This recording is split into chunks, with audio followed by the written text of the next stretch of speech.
네, 펩트론과 인벤티지랩 한번 보겠습니다. 두 종목이 최근에 이제 급등을 했는데, 다소 이제 비슷한 모멘텀으로 부각을 좀 받았고, 이전에 설명을 드렸었던 ABL 바이오와 연결되는 부분도 있기는 해요. 그래서, 이게 대세는 장기지 속형이다, 이렇게 이제 말씀을 드렸는데, ABL 바이오 같은 경우에는 이제 침투 기술에 특화가 된 부분이고, 그게 부각이 됐잖아요. 네, 펩트론과 인벤티지랩 같은 경우에는 지속형에 이제 포커스가 맞춰졌습니다. 그러니까 이게 다 뭐죠? 그러니까 요즘에 이제 주목을 받는 게 물론 이제 특별한 신약이라든지 좋은 효과 이런 것도 다 좋습니다. 그러니까 좋은데 어떤 이제 좋은 효과를 내는 신약이 개발됐다고 하더라도 그거를 정확하게 침투시키는 기술, 그 다음에 침투시킨 다음에 얼마나 지속시킬 수 있는지에 대한 기술, 이 부분에 대한 중요성이 엄청 커졌다라는 거예요. 아무리 좋은 의약품도 지속시간이 짧거나 아니면 목표물을 타격하거나 목표물에 도달하지 못하면 소용이 없잖아요. 네, 그러다 보니까 전달하는 기술, 전달이 됐을 때 오랫동안 유지되는 기술, 이게 중요해졌다는 겁니다. 특히 이제 펩트론과 인벤티지랩 같은 경우에는 최근에 비만 치료제 시장이 다시 한번 주목받으면서 부각받고 있는 모습이죠. 그래서 이런 부분들을 복합적으로 한번 보겠습니다. 그 전에 이제 ABL 바이오부터 한번 보면 ABL 바이오는 뭐 설명드렸으니까 자세하게는 말씀 안 드리고 ABL 바이오가 이제 GSK와 계약금과 단기 마일스톤을 포함해서 4조 원대 규모의 그랩바디 B 플랫폼 기술 이전 계약을 체결했잖아요. 그러니까 이 그랩바디 B 플랫폼이라는 게 결국은 이전 기술이잖아요. 이전 기술. 전에도 한번 설명을 드렸습니다. 어떤 의약품 뭐 그게 뭐 바이오시밀라가 됐든 신약이 됐든 뭐가 됐든지 간에 침투를 제대로 시킬 수 있어야 된다. 우리 몸 같은 경우에는 기본적으로 방어 기제가 있기 때문에 외부에서 이물질이 들어왔을 때 그 이물질을 없애버리려는 기본적인 성향이 있어요. 그래서 그런 부분들을 막고 의약품이 목표치까지 도달해서 그 장기를 뭐 살려주거나 혹은 어떤 암세포를 죽이거나 이렇게 하려면 결국은 이제 플랫폼 기술, 이동 기술이 중요하다는 건데 그랩바디 B 같은 경우에는 약물의 비비비 침투를 돕는 기술이다. 그러니까 결국은 제대로 도달할 수 있게 하는 기술이다. 요 부분이었잖아요. 근데 지금 나온 이제 펩트론이랑 인벤티지 랩 같은 경우에도 보시면 물론 이제 개념은 좀 다르긴 합니다만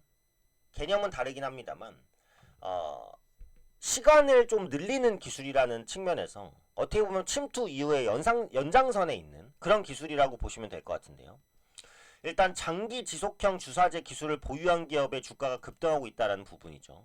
알테오젠까지 장기 지속형 비만 치료제를 개발한다는 소식에 글로벌 시장이 커질 것이라는 기대감이 반영된 것으로 풀이된다. 그러니까 이게 연결고리가 어디서부터 오냐면 요즘에 미국 위를 맞고 뭐 살을 뺐다라는 스타가 많죠. 해외에서는 일론 머스크가 대표적이고 국내에서는 빠니보틀이라는 유명한 유튜버가 위고비를 맞고 또 살을 뺐다. 이게 자체 홍보입니다. 그죠? 이게 돈 받고 하는 홍보가 아니더라고 하더라도 인플루언서가 한번 말해줬을 때 그 파급력은 셀 수밖에 없어요. 그러다 보니까 비만 치료제 관련주에 대한 관심이 다시 한번 커지는데 중요한 건 비만 치료제에 대한 빈도입니다. 예를 들어서 주사를 맞는 비만 치료제가 있다고 했을 때 매일매일 맞는 것과 일주일에 한 번 맞는 것과 한 달에 한 번 맞는 것 효능이 다 똑같다고 생각하면 뭐가 제일 좋죠? 당연히 한 달에 한 번 맞는 게 좋습니다. 한 번 처방을 받았을 때 얼마나 이 효과를 지속시킬 수 있느냐가 또 핵심이라는 건데 펩트론이 이제 그런 관점에서 경쟁력을 가지고 있다라는 거죠. 펩트론은 이제 마이크로스피어 기술을 바탕으로 한 장기 지속형 주사제 플랫폼 스마트 대포를 보유했다. 장기 지속형 주사제 플랫폼입니다. 그죠? 약물을 탑재해서 몸속에서 서서히 방출되도록 하는 기술입니다. 일라이릴리와 플랫폼 기술 평가 계약을 맺고 일라이릴리가 보유한 펩타이드 약품에 스마트 대포를 적용하는 공동 연구를 진행하고 있다. 그 다음에 이제 인벤티지 랩을 보면 역시 장기 지속형 주사제 기술을 보유하고 있습니다. 유한양행과 세마글로타이드 성분으로 월 1회 투여하는 장기 지속형 비만 치료제를 공동 개발하고 있다. 네, 그래서 ABL 바이오는 이제 플랫폼, 약물을 침투시키는 기술, 그리고 펩트론과 인벤티지 랩 같은 경우에는 한번 이제 주사했을 때 그 효능이 길게 유지되는 기술, 요 부분이라는 거예요. 그래서 지금 요즘에 제약바이오주 급등하는 종목들의 트렌드가 특정한 신약이라든지 의약품 뭐 이것도 중요하긴 하지만 어떻게 침투시키고 어떻게 길게 지속시킬 것이냐 이 부분에 포커스가 많이 맞춰져 있다는 거죠. 그러면 지금부터 제약바이오주를 찾을 때도 후속적으로 침투 기술이나 아니면 장기 지속 기술을 가진 업체가 뭐가 있는지 그걸 찾아보시면 신규 투자의 기회를 잡을 수도 있다. 네, 이렇게 보시면 될 것 같죠.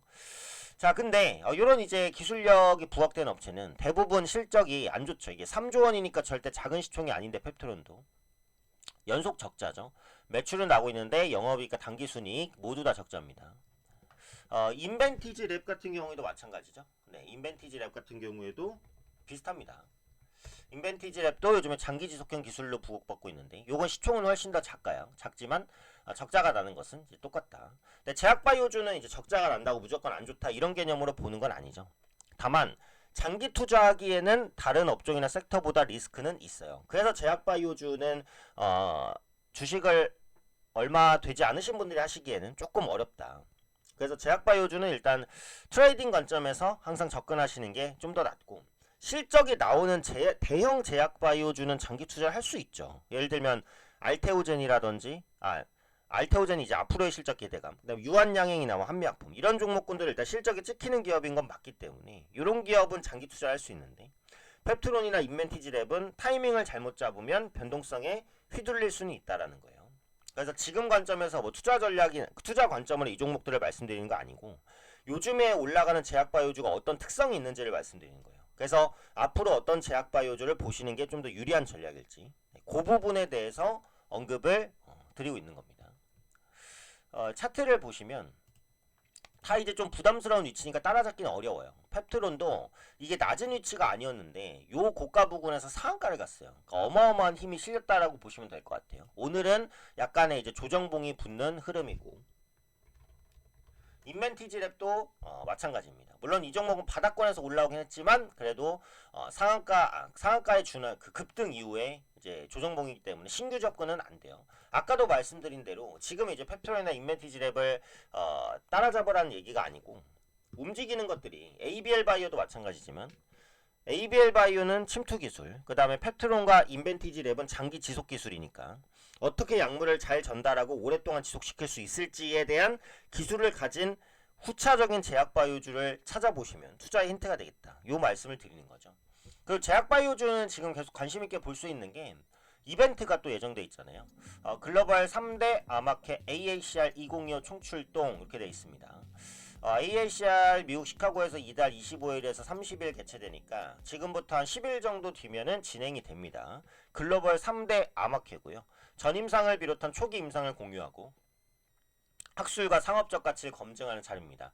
여기서 한미약품이 11건의 연구 성과를 공유하고요. 유한양행 ABL 바이오 대웅제약도 연구 성과를 공유를 합니다. 그래서 이런 이벤트가 있기 때문에 제약바이오주를 좀 보셔야 되고, 근데 지금 이제 한미약품 같은 경우 보시면 기술적인 부담이 없죠. 많이 빠졌다가 살짝 올라오고 있는 구간이기 때문에 관심 있게 볼 수 있고, 유한양행도 마찬가지. 유한양행도 꽤 빠졌다가 재반등을 시도하고 있기 때문에 충분히 관심 있게 보실만 하죠. 유한양행 역시도 비만 치료제 관련된 연구를 열심히 하고 있기 때문에 이 부분에 대한 성과를 기대할 수 있는 부분도 있다라고 보여지는 겁니다. 그래서 제약바이오주가 이제 플랫폼 기술, 그 다음에 장기지속형 기술 위주로 좀 종목들이 움직이고 있다라는 점, 그리고 이번 달 말에 AACR이 예정되어 있기 때문에 이 부분에 따른 차별적인 성과를 거둘 수 있다라는 점, 그리고 지금 관세 리스크가 아직 끝나지 않았잖아요. 정점은 지나고 있다고 생각하는데 끝나진 않았는데, 의약품 업종 같은 경우는 관세 리스크에서 상대적으로 좀 자유롭긴 하죠. 물론 의약품에도 이제 관세를 매길 수 있지만 의약품은 국민의 생명과 또 직결된 품목이긴 합니다. 이게 관세를 매겨서 수입이 줄어들었을 때 생기는 내부적인 문제들이 다른 제품보다는 훨씬 더 심각할 수 있기 때문에 관세 대응에 신중할 수밖에 없어요. 지금처럼 이렇게 관세 리스크가 계속해서 시장을 장악하고 있는 그런 와중에는 대안이 또 제약바이오주가 될 수도 있으니까 그런 부분들까지 한번 체크해 보시면 되겠죠. 핵심은 최근에 급등했었던 이제 제약바이오주는 플랫폼 기술, 그러니까 침투 혹은 이제 장기 지속 기술, 이런 부분에 포커스가 많이 맞춰져 있으니까 관련 기술들을 가진 제약바이오주 중에서 기술적인 부담이 없는 종목들을 좀 찾아보시면 투자의 힌트가 되겠다. 이 부분을 좀 말씀드리고 싶습니다.